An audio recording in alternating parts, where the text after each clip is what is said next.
But certainly lived up to the hype today. Um, what a great shot by Halal to tie that game up. I thought he took it too early. It was still seconds to go. I thought he took it too early, but he knocked it down. It was a big shot. And I got to give a lot of credit to the players for be back on the game and go out there and that shot. And Japan's big defensive plays that turned us around, and that's what 2 games in a row now where he's played big defense down the stretch and won games for us. Scotty was spectacular all game long, hitting big shots, getting big rebounds. They did a good job of defending Gray tonight. Rafi is just such a smart defender, and we didn't get a lot of he was just doing a really good job of getting Greg out of position. So, good thing about Greg, he stayed patient, and just his presence out there was big for us. He made some really nice plays, but they were few and far between. But when he made a play, it was a nice play. So again, LA having his night. The players were talking about yesterday that this is going to be LA's big night, breaking Cap's record, and we wanted to make it a memorable one for trying to get out here and get a win for him. So it was nice, and him putting in those 2 free throws to help ice the game was a cherry on top. So anyway, it was a game we needed desperately to stay, amongst the leaders, and we knew that Magnolia was desperate for a win. They've been playing great basketball, so for us to beat them is really we feel good about that. Now we got 3 games left. We'll see what we can do, basically. Another week before we play, and this time we're playing NLEX, which is another hot team. We seem to be playing. Phoenix was hot, Magnolia is hot, and now NLEX has been hot. So it's tough to play teams who have great momentum like that. So far we've been able to do it, so good for the guys. I'm mumbling, rambling. Sorry. Coach, Scotty.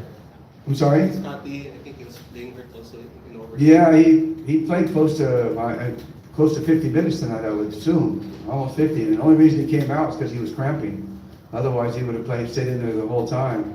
It was 50 minutes off the bench too. Just go to show that even though I want to bring him off the bench, I can't leave him there for long. He's got to get back out there on the floor. But he was having a big night. I mean, he was hitting his shots. He just seemed to be at every rebound. He was defending Paul Lee. He and Sol Mercado were doing a great job on Paul Lee all night. And when he wasn't guarding Paul Lee, he was guarding one of the Jackrabbits, either Halalon or Baroka. So that can really tire you out. But that's the first time I've ever seen Scotty cramp. So you know that he was really putting the effort out there tonight. What's your take on LA tomorrow breaking the record, especially now that in an era of longer season, last? Well, LA is one of the most disciplined players I've ever been around. He's incredibly disciplined, and I think that's what really keeps him moving forward. And he has a great will, just an incredible will. And I think everybody makes a big deal about him not missing games. He's never missed a game. But honestly, all the years I've coached him, and I mean, I didn't coach him during his any of his Endeavor years, but all the games through Alaska and all the games through now that I've been with him here in Endeavor, literally he has never missed a practice. So, I mean, much less a game. I mean, to me, guys miss practice. It's just part of it.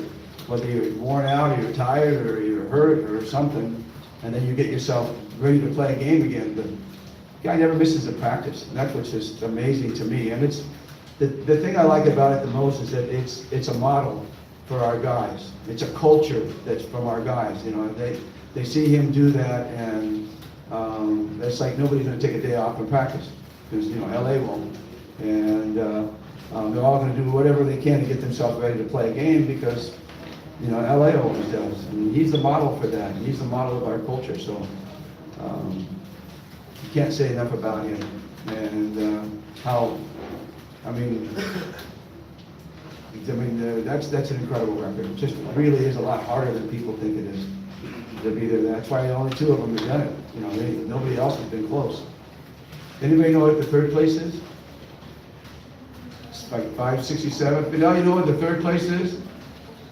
The third place for most games played. Who's in third? Do you know? Mark Barroca. Huh? Mark Barroca. Mark Barroca. How many has he played already? You know, approximately 300. Around 300. So imagine these guys are at 500 plus.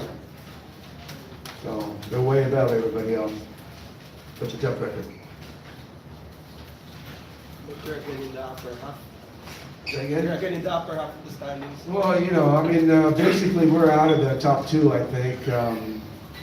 We can't catch Phoenix, and Rain or Shine has quotient over us. So, you know, it's not something we're shooting for necessarily right now. We're just trying to get to the best seeding we can get to and make sure we don't drop to 7 and 8. You know, you don't want to avoid 7 and 8 and that twice to meet disadvantage.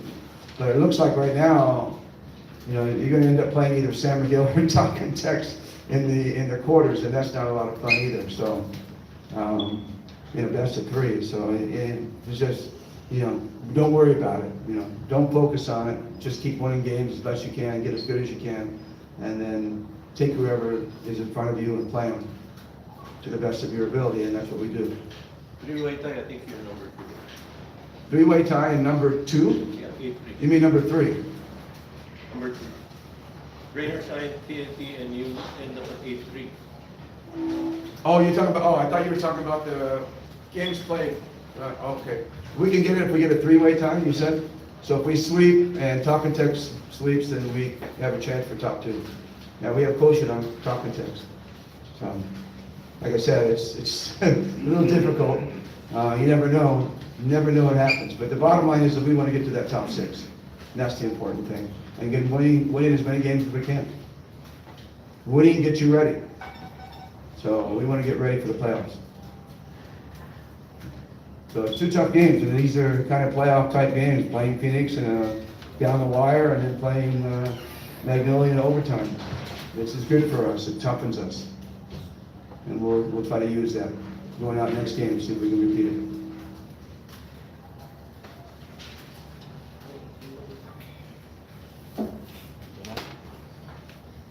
Thank you, All right, Coach. thanks, guys.